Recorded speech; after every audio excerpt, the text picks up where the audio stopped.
ചില ആൾക്കാരൊക്കെ ഞാൻ നേരത്തെ സൂചിപ്പിച്ച പോലെ വലിയ ഉസ്താദുമാരുടെ മുമ്പിൽ ഭയങ്കര സംഭവം തന്നെ ആയിരിക്കും. പക്ഷേ മൂപ്പരുടെ ബിസിനസ് സ്ഥാപനങ്ങളിലെ ജോലിക്കാരുടെ ഡ്യൂട്ടി ടൈം പാവങ്ങളെ കഷ്ടപ്പെടുത്തും. എത്ര മാസത്തെ സാലറി, ഈ സാലറി ഒന്നും കൊടുക്കാൻ കഴിയില്ലെങ്കിൽ ഈ പരിപാടിക്കൊന്നും നമ്മൾ നിൽക്കരുത്, ഈ പരിപാടിക്കൊന്നും നിൽക്കരുത് കേട്ടോ. ഞാൻ കുറേ ബിസിനസ് നടത്തുന്നുണ്ട്, സ്ഥാപനം നടത്തുന്നുണ്ട് എന്ന ആശയമല്ലല്ലോ നമുക്ക് ഉണ്ടാവേണ്ടത്. എത്ര വരെ ഇസ്ലാം പറയുന്നുണ്ട് നോക്കൂ. ഇദാ അതാ അഹദകും ഖാദിമുഹു ബിത്വാമിഹി, മോനെ നിന്റെ അടുത്തേക്ക് ഓഫീസ് പോയി വല്ല ഫുഡും കൊണ്ടുവന്നാൽ, അല്ലെങ്കിൽ ഡ്രൈ ചിക്കനും അൽഫാമും മയോണീസും സോസെല്ലാം കൂടി കുബൂസ് അടക്കം ഒരു ഡെലിവറി ചെറുക്കൻ കൊണ്ടുവന്നു ഫുഡ്, ഫഇല്ലം യുജ്ലിസുഹു മഅഹു, നീ അവനെ കൂടെ ഭക്ഷണം കഴിക്കാൻ ഇരുത്തലാണ് ഏറ്റവും ടോപ്പ്. ഇനി അങ്ങനെ ഇല്ലെങ്കിലും ഒരു പിടിയോ 2 പിടിയോ ഫുഡ് അവനക്ക് കൊടുക്കണം. അത് ഇസ്ലാമിൻ്റെ ഒരു മര്യാദയാണ്. ലുക്മത്തൻ ഔ ലുക്മത്തൈൻ, ഒരു പിടിയോ 2 പിടിയോ നീ അയാൾക്ക് കൊടുക്കണം. കാരണം ഈ ഭക്ഷണത്തിൻ്റെ മണം അയാൾക്ക് അടിച്ചിട്ടുണ്ടാവും, ആ പാവത്തിന് അതൊരാഗ്രഹം വന്നിട്ടുണ്ടാവും. അപ്പോൾ ഒരു ഡ്രൈ ചിക്കൻ്റെ ഒരു കഷ്ണം എടുത്തിട്ട് ഒരു കുബൂസ് ചുരുട്ടി, മോനെ ഈ പിടിക്കണം. അത് വേറൊരു സാധ്യതയും കൂടി അവിടെ ഉണ്ട്. എന്ത്? അയാൾ മനസ്സുകൊണ്ട് ആഗ്രഹിച്ച ഫുഡ് അയാൾക്ക് കൊടുക്കാതെ നമ്മൾ കഴിച്ചാൽ മിക്കവാറും ഒരു വയറുവേദനൻ്റെ സാധ്യത അവിടെ ഉണ്ട്. അപ്പോൾ നമ്മൾ ഫുഡ് ഓർഡർ ചെയ്യുമ്പോൾ 2 കുബൂസ് എക്സ്ട്രാ ഓർഡർ ചെയ്യണം, ഇത് കൊടുക്കാൻ വേണ്ടിയിട്ട്. ഇസ്ലാം ഖാദിമീങ്ങളോടും സ്റ്റാഫിനോടൊക്കെ ജോലിക്കാരോടൊക്കെ പെരുമാറാൻ എങ്ങനെയാണ് പഠിപ്പിക്കുന്ന നോക്കി നിങ്ങൾ. എന്തൊരു വൃത്തിയുള്ള മതമാണ് നമ്മൾ. എന്നിട്ട് ഈ ദീനിൻ്റെ അഹലുകാരായ മുതലാളിമാർ ശമ്പളം കൊടുക്കാതെ എന്തിനാണോ നീ ഗൾഫ് രാഷ്ട്രത്തും നാട്ടിലൊക്കെ ഷോപ്പ് തുടങ്ങുന്നത്? എത്ര പാവങ്ങളാണ് കഷ്ടപ്പെടുന്നത്. അതേസമയത്ത് ഇയാൾ പുറത്തറിയപ്പെടുന്നതോ സുന്നത്ത് ജമാഅത്തിന് ഭയങ്കര സംഭാവന നൽകുന്നവർ എന്നൊക്കെ പറഞ്ഞിട്ട് അറിയപ്പെടൽ. ആഖിറത്തിൽ കുടുങ്ങിപ്പോവും, മരണം മോശമായി പോവും. ഒരാൾ കരയുന്ന സമയത്തും ആ കണ്ണീരിൽ നമ്മളെ പേരുണ്ടാവാൻ പാടില്ല. നമ്മളെ കൊണ്ട് ഒരാൾ കരയേണ്ട ഒരു അവസ്ഥ വരുത്താൻ പാടില്ല. അതെപ്പോഴും നമ്മൾ ശ്രദ്ധിക്കേണ്ട കാര്യമാണ്.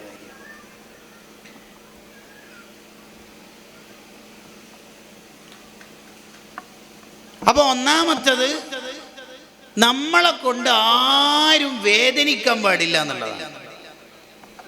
നമ്മളെ കൊണ്ടൊരു മുഅ്മിൻ വേദനിച്ചാൽ, മുഅ്മിനെ വേദനിപ്പിക്കാൻ പാടില്ല എന്നല്ല ഇസ്ലാമിലെ നിയമം. മനുഷ്യന്മാരാരെയും വേദനിപ്പിക്കാൻ പാടില്ല. കാരണം അൽ മുസ്ലിമു മൻ സലിമൻ നാസു മിൻ ലിസാനിഹി വയദിഹി, ഒരാൾ യഥാർത്ഥ മുസ്ലിം ആവുന്നത് അയാളെ കൊണ്ട് നാട്ടിലുള്ള ഒരാളും വേദനിക്കാൻ പാടില്ല. അത് മതമുണ്ടാവട്ടെ ഇല്ലാതാവട്ടെ, ഈശ്വരവാദിയാവട്ടെ നിരീശ്വരവാദിയാവട്ടെ, രാജ്യത്തിന് കേടുവരുന്ന ഒന്നും ഒരു മനുഷ്യൻ ചെയ്യാൻ പാടില്ല. അപ്പോഴാണ് അയാൾ യഥാർത്ഥ മുസ്ലിം ആവുക. ഈ ഹദീസ് ഉൾക്കൊണ്ട ഒരാൾ എങ്ങനെയാണ് തീവ്രവാദിയാവുന്നത്, ഭീകരവാദിയാവുന്നത്? ഒരു ഈശ്വരനെ പോലും ബുദ്ധിമുട്ടിക്കരുതെന്ന് പറഞ്ഞ മതമല്ലേ നമ്മളെ മതം? ഈ മാസം റിഫായി ഷേഖിനെ നമ്മൾ ഓർക്കാറില്ലേ? റിഫായി ഷേഖ് റളിയല്ലാഹുവിന് കൈ ഇങ്ങനെ നീട്ടിപ്പിടിച്ച കണ്ടപ്പോൾ ശിഷ്യൻ വിചാരിച്ചു ചാൻസ് ആണല്ലോ ഉസ്താദിൻ്റെ കൈ ബർക്കത്തിന് വേണ്ടി ചുംബിക്കാം. ഓടിപ്പോയി ചുംബിക്കുന്ന സമയത്ത് റിഫായി ഷേഖ്, എല്ലാ മോനെ എന്താടാ അതെന്താ ഉസ്താദേ? ഒരു കൊതുക് എൻ്റെ കയ്യിൽ നിന്ന് എൻ്റെ ബ്ലഡ് കുടിക്കുകയായിരുന്നു. ബ്ലഡ് കുടിച്ച് തീരുന്നവരെ അതിനെ ശല്യപ്പെടുത്തണ്ടെന്ന് കരുതിയിട്ട് എൻ്റെ കൈ അങ്ങനെ തന്നെ ഞാൻ വെച്ചതാ. അപ്പോഴല്ലേ നീ വന്നിട്ട് കണ്ടോ? ഒരു കൊതുകിനെ പോലും വേദനിപ്പിക്കാത്ത നേതാക്കളാണ് നമ്മളെ മുൻഗാമികൾ. റിഫായി ഷേഖിൻ്റെ ഡ്രസ്സ് ഇങ്ങനെ ആറിയിട്ട സമയത്ത് ഈ കൈയുടെ ഭാഗത്ത് ഒരു പൂച്ച വന്നുറങ്ങി. റിഫായി ഷേഖിനാണെങ്കിൽ ആ ഡ്രസ്സ് ഇട്ടിട്ട് പോയി പള്ളിയിൽ നിന്ന് നിസ്കരിക്കണം. മഹാനവറുകൾ ചിന്തിക്കുകയാണ്, ഈ പൂച്ചൻ്റെ ഉറക്ക് ശല്യമാവുമല്ലോ, എന്ത് ചെയ്യും? മെല്ലെ ഈ കുപ്പായത്തിൻ്റെ ഈ ഭാഗത്ത് കത്രികനെ കൊണ്ട് പീസാക്കി ആ കൈൻ്റെ ഭാഗം അവിടെ തന്നെ, ഉറക്ക് ശല്യപ്പെടുത്തണ്ട. ആരുടെ? പൂച്ചയുടെ. എന്നിട്ട് കൈയില്ലാത്ത കുപ്പായമായിട്ട് പള്ളിയിൽ പോയിട്ട് നിസ്കരിച്ചിട്ട് വന്നു. നിസ്കാരം കഴിയുമ്പോൾ മൂപ്പര് ഉറക്കത്ത് നിന്ന് എണീറ്റ് പോയിട്ടുണ്ട്. അതെടുത്തിട്ട് ഇവിടെ ഫിറ്റാക്കി. കണ്ടോ? ഈ റിഫായി ഷെയ്ഖ് റൗളയിൽ പോയിട്ട് മുത്തുനബിയെ എനിക്ക് തങ്ങളെ കൈ വേണമല്ലോ മുത്താൻ ചുംബിക്കാൻ എന്ന് ചോദിച്ചാൽ എങ്ങനെയാ കൊടുക്കാണ്ടിക്കല്? ഈ പച്ച മനുഷ്യൻ എങ്ങനെ കിട്ടാതിരിക്കുക? ജാടയില്ലല്ലോ, അഹങ്കാരമില്ലല്ലോ, ഒന്നുമില്ലല്ലോ. ആരെയും വേദനിപ്പിക്കരുത്, ആരെയും പ്രയാസപ്പെടുത്തരുത്, ഒരാളുടെയും കുറ്റം പറയരുത്. ബുഖാരി ഇമാം പറഞ്ഞാണ്ടില്ലേ, മഗത്തബത്തു അഹദൻ മുന്തു അലിംതു അന്നൽ ഗീബത്ത് ഹറാം. ഈ ഉമ്മത്തിൽപ്പെട്ട ഒരാളെ കുറ്റം പറഞ്ഞതിൻ്റെ പേരിൽ ഞാൻ ഏതായാലും ആഖിറത്തിൽ കുടുങ്ങൂല, ഞാൻ ആരെയും ജീവിതത്തിൽ കുറ്റം പറഞ്ഞിട്ടില്ല. എന്താ ധൈര്യം നോക്കി.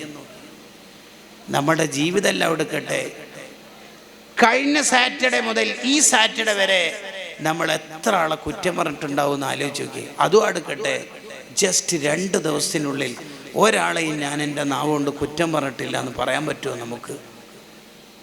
വയലുകളൊക്കെ കേട്ടിട്ട് കമൻ്റ് അടിച്ചിട്ട് മാഷാ അല്ലാ എന്ന് കമൻ്റ് ബോക്സിൽ പോസ്റ്റ് ചെയ്യുന്നതിന് പകരം നമ്മുടെയൊക്കെ ജീവിതത്തിനൊരു മാറ്റം വരണ്ടേ? ആരെയും വേദനിപ്പിക്കരുത്, ഒരാളെയും ബുദ്ധിമുട്ടിക്കരുത്, എന്നെ കൊണ്ട് ഒരാൾ വിഷമിക്കരുത് എന്ന് ചിന്തിച്ചവരാണ് മഹാന്മാർ. അതുകൊണ്ടാണ് അവർക്ക് ദിക്ർ ചൊല്ലിയിട്ടുള്ള മരണം അല്ലാഹ് കൊടുത്തത്.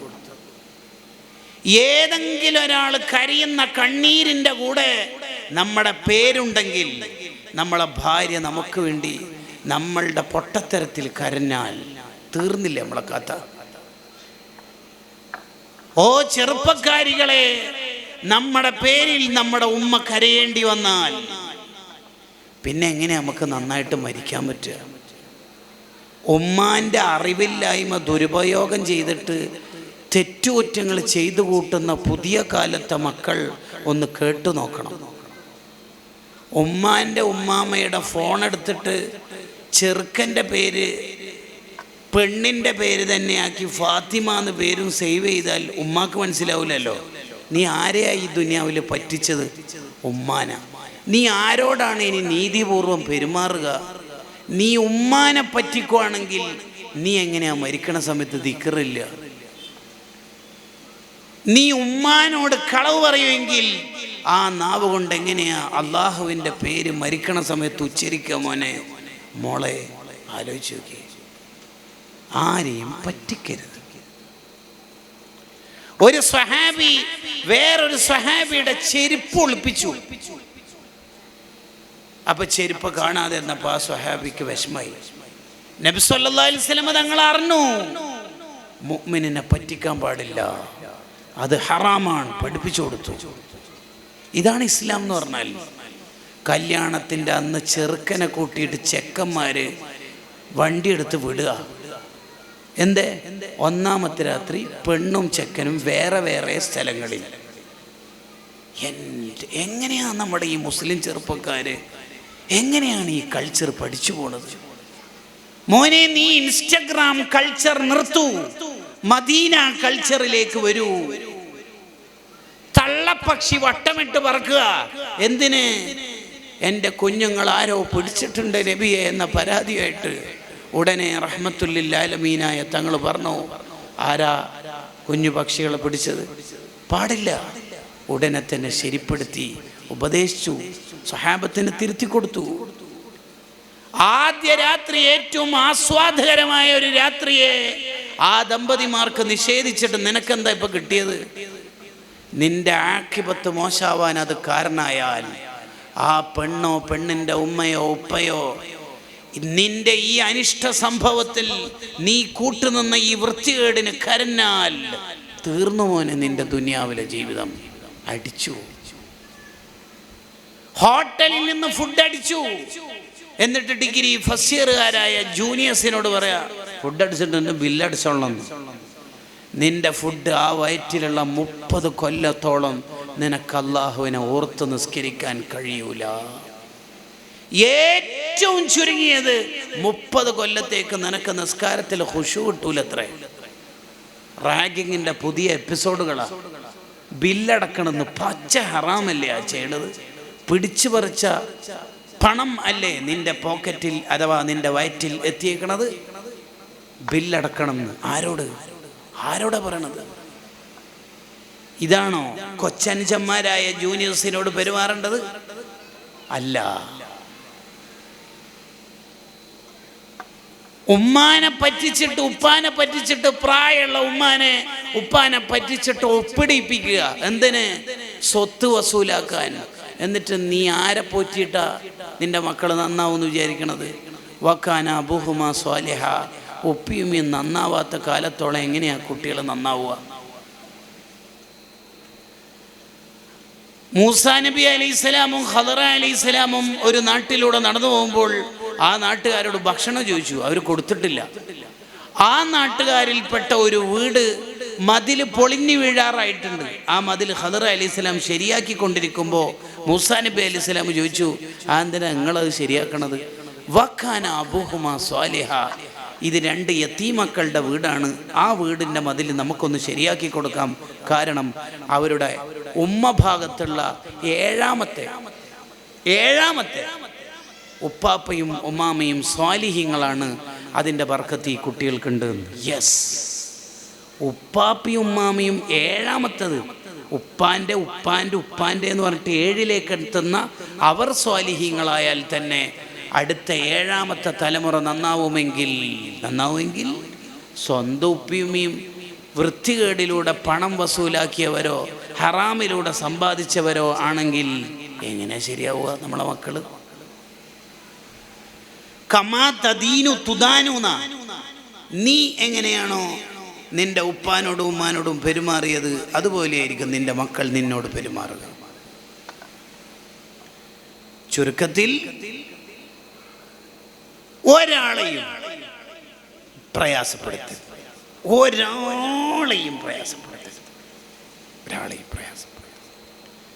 ഒരു സ്വഹാബി നബി സല്ലല്ലാഹു അലൈഹി വസല്ലം തങ്ങളോട് ചോദിച്ചു, നബിയെ, ഖാദിമായ ആൾക്ക് എത്ര തവണയാണ് ഞാൻ പുറത്തു കൊടുക്കേണ്ടത്? മിസ്റ്റേക്കുകൾ വന്നാൽ ഖാദിമീങ്ങൾക്ക് ഞാൻ എത്ര തവണയാണ് പുറത്തു കൊടുക്കേണ്ടത് എന്ന് ചോദിച്ചു. എത്ര തവണ പുറത്തു കൊടുക്കണം? ഒരാൾ വന്നു ഇലൻ നബി സല്ലല്ലാഹു അലൈഹി വസല്ലം, തിരുനബി തങ്ങളുടെ ഹളറത്തിലേക്ക്. ഫഖാൽ, അവരുടെ ചോദ്യം, യാ റസൂലല്ലാഹ്, ഓ നബിയായവരെ, കം നഅഫു അനിൽ ഖാദിം, നമ്മുടെ വീട്ടിലുള്ള ജോലിക്കാർക്ക് എത്ര തവണ നമ്മൾ പുറത്തു കൊടുക്കണം? എന്ന് പറഞ്ഞാൽ ഡ്രസ്സ് ഇസ്തിരി ഇടുന്ന സമയത്ത് നമ്മുടെ ഷർട്ട് കത്തിപ്പോയി, വെള്ളം കൊണ്ടുവരുന്ന സമയത്ത് ഗ്ലാസ് പൊട്ടിപ്പോയി, മോട്ടർ ഓൺ ചെയ്തിട്ട് ഓഫാക്കാൻ വിട്ടുപോയി. എത്ര അബദ്ധ ആ സ്റ്റാഫിൻ്റെ കയ്യിൽ നിന്ന് വരുന്നത്! അവർക്ക് ഞാൻ എത്രയാ മാപ്പ് കൊടുക്കേണ്ടത് നബിയെ? ഫസ്വമത. നബി സല്ലല്ലാഹു അലൈഹി വസല്ലം തങ്ങൾ ആദ്യ ചോദ്യത്തിന് മൗനിയായി, മിണ്ടിയില്ല, ഉത്തരം പറഞ്ഞില്ല. സുമ്മാദ അലൈഹി, പിന്നെയും ചോദ്യകർത്താവ് ചോദിച്ചു, നബിയെ, ഞാൻ എത്ര തവണയാ മാപ്പ് കൊടുക്കേണ്ടത്? അബദ്ധങ്ങൾ നമ്മുടെ ജോലിക്കാരുടെ ഭാഗത്തുനിന്ന് വന്നാൽ എത്ര തവണ മാപ്പ് കൊടുക്കണം? ഫസ്വമത, പിന്നെയും തങ്ങൾ മിണ്ടിയില്ല. ഫലമ്മാ കാന ഫിസ്സാലിസ, മൂന്നാമതും ചോദിച്ചപ്പോൾ ഖാൽ, നബി സല്ലല്ലാഹു അലൈഹി വസല്ലം പറഞ്ഞു, അഅഫു അൻഹു ഫീ കുല്ലി യൗമിൻ 70 മറ. എല്ലാ ദിവസവും 70 തവണ മാപ്പ് കൊടുക്കാൻ പറ്റുവാണെങ്കിൽ 70 തവണ മാപ്പ് കൊടുക്കണം. നബിയുനാ റസൂലുള്ളാഹി സ്വല്ലല്ലാഹു അലൈഹി വസല്ലം. ഇമാം അബൂ ദാവൂദ് റിപ്പോർട്ട് ചെയ്യുന്ന ഹദീസിൽ കാണാം. കണ്ടങ്ങൾ ഒരു മുതലാളി, ശരിക്കും ഇത് ആരെക്കുറിച്ചാണ് പറയണതെന്ന് വെച്ചാൽ ഖാദിമിനെ കുറിച്ചാണ് പറയണത്. ഖാദിമിന് മാപ്പ് കൊടുക്കണമെന്ന്. ആ ഖാദിമായ മനുഷ്യന് ഒരു ദിവസം 70 അബദ്ധങ്ങൾ വന്നാൽ 70 തവണ നീ ഡെയിലി, ഇന്നലെ 70 പൊട്ടത്തരം സംഭവിച്ചു, 70 തൊട്ട് മാപ്പ് കൊടുത്തു. ബാത്റൂമിൽ ലൈറ്റ് ഓഫ് ആക്കിയിട്ടില്ല, നനൻ്റെ മുണ്ട് കട്ടിൻ്റെ മേലെ ഇട്ടു, മാർക്കർ കൊണ്ട് ചുമരിന് വരച്ചു പോയി. നമ്മളെ പ്രഷർ ഇളകൂലേ? അല്ലേ? മാപ്പ് കൊടുക്കുക. മാപ്പാണ് നമ്മുടെ എല്ലാം വേണ്ടത്. നീ ജനങ്ങൾക്ക് മാപ്പ് ചെയ്യുമ്പോഴാണ് നിനക്ക് അള്ളാഹുവിൻ്റെ മാപ്പ് ലഭിക്കുക എന്ന ആശയം നമ്മുടെ മനസ്സിലുണ്ടാകും.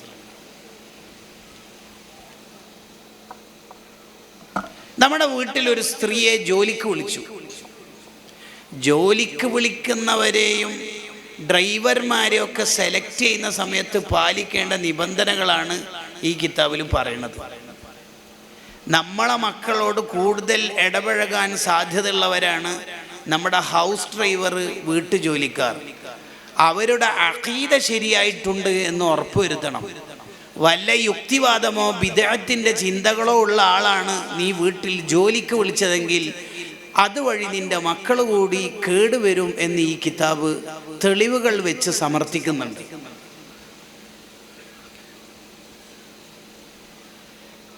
ഹറാമും ഹലാലും വേർതിരിവില്ലാത്ത ലൈഫും സൂക്ഷ്മതയില്ലാത്ത കൾച്ചറുമാണ് അവർക്കുള്ളതെങ്കിൽ നിന്റെ വീട് ഹറാമിൻ്റെ കേളീരംഗമായി മാറ്റിയിട്ടായിരിക്കും അവർ പോകുക. അതും ശ്രദ്ധിക്കണം. കണ്ടവരെ മുഴുവനും വീട്ടുജോലിക്ക് വിളിക്കാൻ പാടില്ല. മാതാപിതാക്കൾക്ക് സ്വന്തം കൈകൊണ്ട് ഖിദ്മത്തെടുത്തു കൊടുക്കാൻ നാണക്കടോ മടിയോ കാണിക്കരുതെന്ന് റൂഹുൽ ബയാനിൽ ഇമാം ഇസ്മായിലുൽ ഹഖീ റഹ്മഹുല്ലാ എഴുതി വെക്കുന്നുണ്ട്. ഉപ്പാക്കും ഉമ്മാക്കും എന്തെങ്കിലുമൊക്കെ ഖിദ്മത്തെടുക്കാൻ അവസരം ഉണ്ടെങ്കിൽ നമ്മളെ കൈ കൊണ്ട് തന്നെ നമ്മൾ ചെയ്യണം. അത് വേറൊരു ഹോം നേഴ്സിനെയോ ഒരു സിസ്റ്ററെയോ അസൈൻ ചെയ്യുന്നതിന് പകരം നമുക്ക് തന്നെ ചെയ്യാൻ പറ്റുവാണെങ്കിൽ ഏറ്റവും ബെസ്റ്റ് അതാണ് എന്ന തിരിച്ചറിവ് നമുക്കുണ്ടാവണം. അതാ നമുക്കുണ്ടാവേണ്ടത്. സ്വന്തം ഉസ്താദിനും വീട്ടിൽ വന്ന അതിഥിക്കും അതുപോലെ മാതാപിതാക്കൾക്കും ഖിദ്മത്തെടുക്കൽ നാണക്കേടല്ല എന്ന തിരിച്ചറിവ് നമുക്കുണ്ടാവണം. ബക്കറ്റ് വരുന്നുണ്ട്. ബിസ്മില്ലാഹിർ റഹ്മാനിർ റഹീം. നല്ല സംഭാവനകൾ കൊടുക്കണം. അള്ളാഹു ബർക്കത്ത് ചെയ്യട്ടെ. സ്വന്തം ഉസ്താദിന്, വീട്ടിൽ വരുന്ന അതിഥികൾക്ക്, അതുപോലെ മാതാപിതാക്കൾ, ഇവർക്ക് നമ്മൾ തന്നെ ഖിദ്മത്ത് എടുത്തു കൊടുക്കാൻ വേണ്ടി വേറൊരാളെ ഏൽപ്പിക്കുകയല്ല വേണ്ടത്. ചിലപ്പോൾ നമ്മൾ കുറേ ആൾക്കാരൊക്കെ കാറ്ററിങ്ങിനൊക്കെ നിശ്ചയിച്ചിട്ടുണ്ടാവും നമ്മളെ മകളെ കല്യാണത്തിന്. പക്ഷെ ഉസ്താദ് വന്നാൽ കാറ്ററിങ്ങിൻ്റെ ആൾക്കാരൊക്കെ ഉണ്ടായിക്കോട്ടെ, നമ്മളുടെ ഒരു ഇടപെടൽ കൂടി അവിടെ ഉണ്ടാവും. അതങ്ങനെ ഞാൻ വിഷയത്തിൽ നിന്ന് മാറല്ല.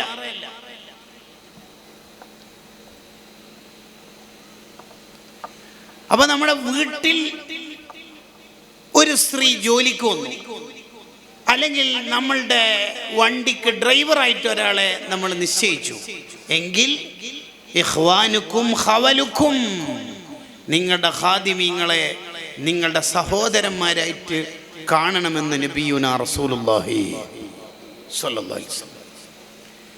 അവരോട് കുറേ കാര്യങ്ങൾ ചെയ്യാനുണ്ട്. അതിലൊന്ന്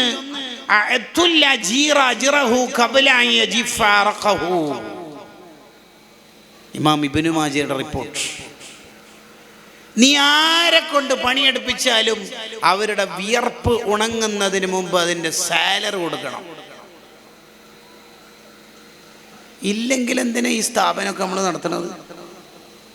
ആ പാവങ്ങൾക്കും കുടുംബമില്ലേ, അവർക്ക് വേണ്ടത് കൊടുക്കണം. ഈ ഹദീസ് ആകെ നമ്മൾ ഉപയോഗിക്കൽ മെയ് 1 തൊഴിലാളി ദിനത്തിന് സ്റ്റാറ്റസ് വെക്കാനാ. ആ വെക്കുന്ന ആളും സാലറി മര്യാദയ്ക്ക് കൊടുക്കൂല. ഇനി സാലറി കൊടുത്താൽ തന്നെ ഇയാളുടെ ഔദാര്യം പോലെ ആയിട്ടാണ് കൊടുക്കല്. ചിലര് ഭയങ്കര ഔദാര്യം പോലെ സാലറി കൊടുക്കുമ്പോ അയാളുടെ വിയർപ്പുണങ്ങുന്നതിന് മുമ്പ് നീ സാലറി കൊടുത്തിരിക്കണം. ഖാലല്ലാഹു തആല, അല്ലാഹ് പറയാണ്, സലാസത്തുൻ അന ഖസ്മുഹും യൗമൽ ഖിയാമ, 3 വിഭാഗത്തോട് ഞാൻ നേരിട്ട് തർക്കിക്കും. എൻ്റെ എതിരാളികളായിരിക്കും അവർ. അതിലൊരാൾ ആരാന്നറിയാം? കേട്ടോ മുതലാളിമാര്, കേട്ടോ. വറജുലുൻ ഇസ്തഅജറ അജീറൻ, ഒരാളെ സ്റ്റാഫായിട്ട് ഷോപ്പിൽ നിർത്തി, സ്ഥാപനത്തിൽ ജോലിക്ക് വിളിച്ചു.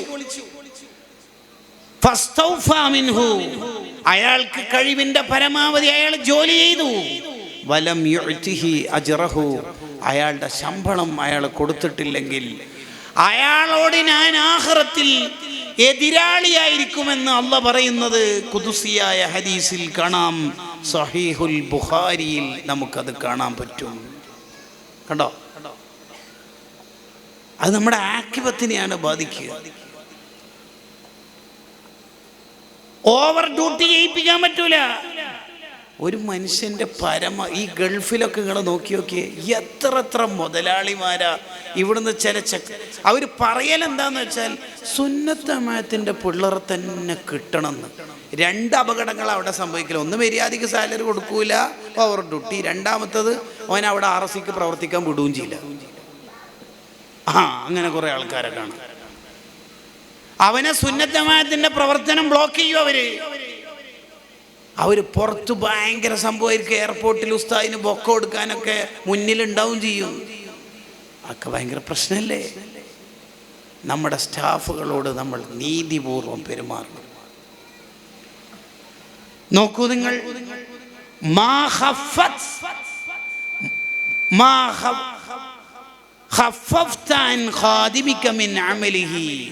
നിന്റെ ജോലിക്കാരന് നീ ഒരു ജോലി ഭാരം കുറച്ചു കൊടുത്താൽ കാനലക അജ്റൻ ഫീ മവാസിനിക, ആഖിറത്തിൽ നിന്റെ നന്മയിൽ അത് വലിയ ഭാരമുള്ള അമലായിരിക്കും. സ്വഹീഹ് ഇബ്നു ഹിബ്ബാൻ. കണ്ടോ? അപ്പൊ നമ്മൾ പറഞ്ഞ ഒന്നാമത്തെ ആശയം, ഈമാനില്ലാതെ മരിച്ചു പോകുന്നതിൻ്റെ ഒന്നാമത്തെ കാര്യം നമ്മളെ കൊണ്ട് വേറൊരാൾ വേദനിക്കുക എന്നുള്ളതാണ്. 2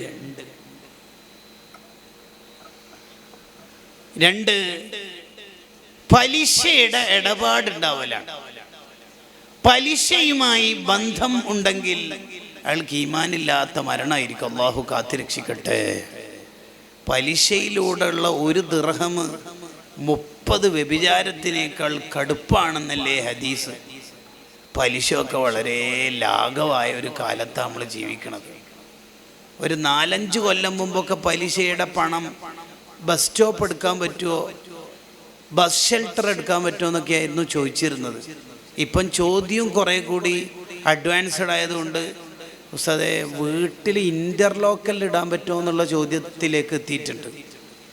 ഇനി ഒന്നുകൂടി കൊല്ലം കഴിഞ്ഞാൽ വീട്ടിലെ കക്കൂസല്ലോ, അതാ അതിന് പറ്റിയ കുറേ ആൾക്കാരും ഉണ്ടാവും. അങ്ങനത്തെ കീലൻ്റെ മെയിൻ മാസ്റ്റർ പീസ് ടീമും ഉണ്ടാവും. അവർക്ക് കാലുണ്ടാവില്ല, ഫുൾ കീലായിരിക്കും. ആരെ വിളിച്ചിട്ട് മസാല കിട്ടിയില്ലെങ്കിൽ മൂപ്പറെ വിളിച്ച് കിട്ടിയാൽ മതി. പിന്നെ നമ്മൾ മനസ്സിലാക്കേണ്ട ഒരു കാര്യം, നമ്മുടെ കൂടെ ഉള്ള ഒരാൾക്ക് തഖ്വ കൂട്ടിക്കൊടുക്കുന്നല്ലാണ്ട് കുറച്ചു കൊടുക്കരുത്.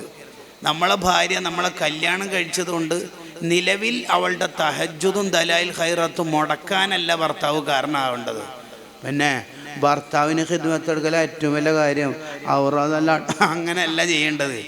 അവളുടെ ഔറാദൊക്കെ അവളുടെ ഔറാദായിട്ട് തന്നെ ഉഷാറായിട്ട് പോകണം. അതിനാണ് ഭർത്താവാവേണ്ടത്. റഹിമല്ലാഹു റജുലൻ, ഒരു ഭർത്താവിന് അള്ളാഹു റഹ്മത്ത് ചെയ്യട്ടെ എന്ന് മദീനയിൽ നിന്ന് ദ്വാരുന്നില്ലേ തങ്ങൾ. ആരാണ് ഭർത്താവ്? ആ ഭർത്താവ് തഹജ്ജുദിന് എഴുന്നേൽക്കുന്നു, എന്നിട്ട് ഭാര്യയെ തഹജ്ജുദിന് വേണ്ടി വിളിച്ചുണർത്തുന്നു. കണ്ടോ? ഇബാദത്തിന് സഹായിക്കല്ലേ വേണ്ടത് ഭാര്യ ഭർത്താക്കന്മാര്. അതല്ലേ ശരിക്ക് ചെയ്യേണ്ടത്. നമ്മുടെ കൂടെ നടക്കുന്ന ഒരാൾക്ക് ചെറിയൊരു കറാഹത്തിനെ വലിയ ഹറാമാണെന്ന് തോന്നിപ്പിച്ചിട്ട് ആ കറാഹത്തിനോടുള്ള ഗൗരവം കൂടി ബോധ്യപ്പെടുത്തേ വേണ്ടത്. ഷഹറാനി ഇമാമിൻ്റെ അൽ അൻവാർ ഫി ആദാബി സുഹ്ബത്തിൽ അഖിയാറിൽ കാണാം, ഒരു ചെറിയ തെറ്റിനെ നമ്മുടെ കൂട്ടുകാർക്ക് കഷുർബിൽ ഖംറി വസിന, വ്യഭിചാരം പോലെ കള്ളുകൂടി പോലെ വലിയ ഗൗരവാക്കിയേ വേണ്ടത്. അല്ലാണ്ട് ഒന്നും പ്രശ്നമില്ല, കൗലുണ്ട്, അങ്ങനല്ല. അതാണോ? നമ്മുടെ കൂടെ നടക്കുന്ന ആൾക്ക് അയാൾക്ക് നിലവിലുള്ള ഈമാനേക്കാൾ ഈമാൻ കൂട്ടിക്കൊടുക്കേ വേണ്ടത്. അപ്പൊ പലിശ ഏറ്റവും പേടിക്കേണ്ട ഒരു കാര്യമാണ്. അബൂ ഹനീഫ റളിയല്ലാഹു അൻഹു ഒരാൾക്ക് കടം കൊടുത്തു. ആ കടം കൊടുത്തത് തിരിച്ച് കിട്ടേണ്ട ഡേറ്റ് ആയിട്ടും കിട്ടാത്തപ്പോൾ അവിടത്തേക്ക് പോയി. ആ വീട്ടിൻ്റെ മുറ്റത്ത് വെയിൽ കൊണ്ടിട്ട് നിൽക്കുന്ന കണ്ടപ്പോൾ അബൂ ഹനീഫ റളിയല്ലാഹു അൻഹുവിനോട് ആ വീട്ടുകാരൻ പറഞ്ഞു, ഞാൻ കടം വാങ്ങിയത് തിരിച്ചു തരാം, നിങ്ങളെന്തിനാ ഈ വെയിൽ കൊണ്ടിട്ട് നിൽക്കണത്? വീട്ടിൻ്റെ ഉള്ളിൽ കയറുന്നില്ലെങ്കിൽ സൺഷെയ്ഡിൻ്റെ തണലെങ്കിലും കൊണ്ടൂടെ? വേണ്ടാന്ന്. അതെന്തേ? ഞാൻ നിങ്ങൾക്ക് തന്ന 10,000 അങ്ങനെ തന്നെ 10,000 തിരിച്ചു തരുമല്ലോ, അത് മതി. അതിൻ്റെ കൂടെ ഞാൻ നിങ്ങൾക്ക് തന്ന 10,000 തിരിച്ചു തരുമ്പോൾ 10,000 പ്ലസ് നിങ്ങളെ വീടിൻ്റെ തണൽ കൂടി അനുഭവിക്കുമ്പോൾ കടം തന്നിട്ട് ലാഭം വാങ്ങുന്ന പരിപാടി പലിശയാണല്ലോ, എനിക്ക് പേടിയാവുന്നു. പണിക്കൂലിയില്ലാതെ സ്വർണം, ഇപ്പോൾ ഉള്ള വിലക്ക് ഫർണിച്ചർ എന്നൊക്കെ പറഞ്ഞ് പല ബിസിനസ്സുകളും നടത്തിക്കൊണ്ടിരിക്കുന്ന പുതിയ കാലത്ത് ഓരോ ബിസിനസ്സിലും ഇടപെടുമ്പോൾ അതിൻ്റെ മതത്തിൻ്റെ ആശയം വശവും എന്ത് എന്നുള്ള തിരിച്ചറിവ് നമുക്കുണ്ടാവണം. ഏത് തട്ടിപ്പ് ബിസിനസ് നടത്തുമ്പോഴും ആദ്യം ഒരു മൗലാർ അതിൽ ചാക്കിലാക്കാനാണ് അതത് കാലത്തെ ഉഡായിപ്പ് ടീം വിചാരിക്കുക. കാരണം ആ ഉസ്താദെല്ലാം ഉണ്ട് എന്നാണ് നമുക്ക് തെളിവായിട്ട് പറഞ്ഞു തരിക. നമ്മൾ ഫിഖ് നന്നായി പഠിച്ച ഉസ്താദുമാരോട് ഫസ്അലു അഹ്ല ദിക്രി ഇൻ കുൻതും ലാ തഅലമൂൻ, അറിവാളന്മാരോട് ചോദിച്ചിട്ടല്ലാതെ ഒരു ബിസിനസ്സിലും നമ്മൾ ഇടപെടരുത്. ഇനി ഒരു ബിസിനസ്സിൽ നമ്മൾ ഇൻവെസ്റ്റ് ചെയ്യുമ്പോൾ, ഒരു ബിസിനസ് സ്റ്റാർട്ട് ചെയ്യുമ്പോൾ അതിൻ്റെ മസാലകളൊക്കെ പഠിച്ചിട്ട് മാത്രം ചെയ്യണം. പഴയ സ്വർണം ജ്വല്ലറിയിൽ കൊടുത്തിട്ട് പുതിയ സ്വർണം വാങ്ങുമ്പോൾ നമുക്ക് ശ്രദ്ധിക്കേണ്ട ഒരുപാട് മസാലകളുണ്ട്. മഹാഭൂരിപക്ഷം മനുഷ്യന്മാരും അത് ശ്രദ്ധിക്കാറില്ല. പഴയ സ്വർണവും പുതിയ സ്വർണവും കൈമാറുമ്പോൾ പകരത്തിനാവുമ്പോൾ തുല്യമാവൽ നിർബന്ധമാണ്. മിക്കവാറും അത് തുല്യാവില്ല. അപ്പം നമ്മൾ എന്താ ചെയ്യുക? പഴയ സ്വർണ്ണം അവിടെ വെച്ചിട്ട് പുതിയ സ്വർണം ആ നേരത്തെ കൊടുത്ത സ്വർണത്തിൻ്റെ പൈസ അവിടെ വെച്ചേക്ക്, ആ പൈസക്ക് പകരം പിന്നെ കുറച്ച് പൈസയും കൂടി തരാം പുതിയ സ്വർണം. പലിശയാവും മോനെ, പലിശയാവും. ആ പൈസ നീ പഴയ സ്വർണം വിറ്റിട്ട് പൈസ ജ്വല്ലറിക്കാരൻ്റെ കയ്യിലല്ല വെക്കണ്ട്, അത് നീ വാങ്ങണം. എന്നിട്ട് ആ പൈസനെ കൊണ്ട് നീ പുതിയ സ്വർണം വാങ്ങണം. ഉമ്മമാരെ അല്ല ശ്രദ്ധിക്കണം, ഉപ്പമാരെ അതിനേക്കാൾ ശ്രദ്ധിക്കണം. നല്ല ശ്രദ്ധ വേണം. പലിശയില്ലാത്ത ജീവിതമായിരിക്കണം ഉണ്ടാവേണ്ടത്. ഒരു ദിർഹം പലിശയിലൂടെ ഉള്ളത് 30 വ്യഭിചാരത്തിനേക്കാൾ കടുപ്പെന്ന് പറഞ്ഞാൽ അത് വെറുതെ പറയണല്ലോ. പലിശയിലൂടെ നമ്മൾ പണം സമ്പാദിച്ചാൽ പിന്നെ നമ്മളെ ദുആഇന് ഉത്തരം കിട്ടൂല എന്നാ. മഹാനായ സഅദ് ബിൻ അബി വഖാസ് റളിയല്ലാഹു അൻഹു നബി സല്ലല്ലാഹു അലൈഹി വസല്ലം തങ്ങളോട് പറയുന്നുണ്ടല്ലോ, നബിയെ, ദുആഇന് ഉത്തരം കിട്ടുന്ന ആളായിട്ട് എന്നെ തങ്ങളൊന്ന് ദ്വാരന്ന് മാറ്റി തരാവോ എന്ന് പറഞ്ഞാൽ, ഞാൻ ദ്വാരക്കും വലിയ ഉത്തരം കിട്ടണം എനിക്ക്, അതിനെന്താ വഴിയെന്ന്. അതിന് തങ്ങൾ പറഞ്ഞു കൊടുത്തത് അത്വിബ് മത്വാമക്ക തക്കുൻ മുസ്തജാബ ദഅവാന്നാണ്. മോനെ സഅദ്, മോന് കഴിക്കുന്ന ഫുഡ് ഹലാലാവണം എങ്കിൽ മോൻ ദ്വാരുന്നതിന് ഉത്തരം കിട്ടുമെന്ന്. നമ്മൾ ഹറാമായ സമ്പാദ്യമാണെങ്കിൽ, മത്വഅമുഹു ഹറാം, ഫുഡ് ഹറാമാണെങ്കിൽ ഫഅന്ന യുസ്തജാബു, എങ്ങനെയാ ദുആഇന് ഉത്തരം കിട്ടുക എന്ന് നബി സല്ലല്ലാഹു അലൈഹി വസല്ലം തങ്ങൾ ചോദിക്കുന്ന ചോദ്യമാണ്. അത് നമുക്ക് ഓർമ്മ വേണം. പലിശ ഇടപാടുണ്ടാവരുത്, ഹറാമായ സമ്പാദ്യം നമുക്കുണ്ടാവരുത്. ബുഖാരി ഇമാമിൻ്റെ ഉപ്പായുടെ പേര് ഇസ്മായിൽ എന്നാണ്. ആ ഇസ്മായിൽ എന്ന വാപ്പ വഫാത്താവുമ്പോൾ പരിസരത്തുള്ളവരോട് പറയുന്നുണ്ട്, എൻ്റെ മകന് വേണ്ടി ഞാൻ അനന്തരമായി വെച്ചിരിക്കുന്ന ഈ സ്വത്തുണ്ടല്ലോ, ധാരാളം സ്വത്തുണ്ട്, ഈ സ്വത്തിൽ ഒരു ദിർഹമോ ഒരര ദിർഹമോ ഹറാമ് പോയിട്ട് ഹറാമാണോ ഹലാലാണോ എന്ന് സംശയമുള്ള ശുബ്ഹത്ത് വരെ ഇല്ല. ആ പ്യുവർ ഹലാലായ പണം കൊണ്ട് ബുഖാരി ഇമാമ് ആയിരക്കണക്കിന് കിലോമീറ്റർ യാത്ര ചെയ്തു. അങ്ങനെ ശേഖരിച്ച ഹദീസുകളാണ് സ്വഹീഹുൽ ബുഖാരിയിലുള്ള ഹദീസുകൾ. 10 ഗുണം 10 ഗുണം കണ്ടകള്. അപ്പൊ 6 മണിക്കാണ് നമ്മൾ ക്ലാസ് സ്റ്റാർട്ട് ചെയ്യേണ്ടത്. എല്ലാ ദിവസവും നമ്മൾ 6:20 പോകുന്നത്. അപ്പോൾ നമ്മുടെ ക്ലാസിൻ്റെ സാലറിയിൽ ഹലാലല്ലാത്തത് വന്നു പോകുമോ എന്ന പേടി വേണം. ആദ്യത്തെ പ്രശ്നം ഇബ്നു ഹജർ തങ്ങൾ പറയണത്, നിന്റെ മക്കൾ കേടുവരും എന്ന പേടിയിലെങ്കിലും നീ ഹറാമ് വാങ്ങുന്നത് നിർത്തണം. അർഹതയില്ലാത്തൊരു പണവും നമ്മൾ വാങ്ങരുത്. ഞാനിപ്പോൾ അലോപ്പതി പഠിച്ച ആളല്ല, ഞാൻ അലോപ്പതി ചികിത്സ നടത്തി, 2-3 ആൾക്ക് ആ ചികിത്സ നടത്തിയപ്പോൾ ആ രോഗം മാറി. അപ്പോൾ അവർ എനിക്ക് തരുന്ന ഫീസ് വാങ്ങാൻ പറ്റുമോ എന്ന് ഫിഖഹിൽ ചർച്ചയുണ്ട്. പാടില്ല. കാരണം എനിക്ക് അർഹതയില്ലാത്തത് അഭിനയിച്ചിട്ട് വാങ്ങുന്നതാണ്. ആത്മീയ ഭാഷയിൽ കുറച്ചുകൂടി അഡ്വാൻസ്ഡ് ആയിട്ടാണ് പറയണത്. നന്നായിട്ട് ജീവിക്കുന്ന ആളാണല്ലോ എന്ന് കരുതിയിട്ട് ഒരാൾ നമുക്ക് 500 രൂപ തന്നാൽ ആ 500 വാങ്ങുമ്പോൾ നീ ആലോചിക്കണം മോനെ, ഇവരൊക്കെ നമ്മൾ നല്ലവരാന്ന് വിചാരിച്ചിട്ട് തരുന്നതാണ് എന്ന് പറഞ്ഞ മഹാന്മാരുണ്ട്. അതൊരു സൂഫി ഭാഷയാവാം. എന്നാലും ഞാൻ പറഞ്ഞു വരുന്നത്, നമ്മൾ സമ്പാദിക്കുന്നത് പ്യുവർ ഹലാലായിരിക്കണം. ഒരാളെയും പറ്റിച്ചിട്ട് കളവ് പറഞ്ഞിട്ട് ഒന്നും ഉണ്ടാവരുത്. നല്ല പഠനത്തിന് യൂസുഫ് നബഹാനി തങ്ങളുടെ ദലീലു തുജാർ എന്ന കിതാബ് നോക്കിയാൽ മതി.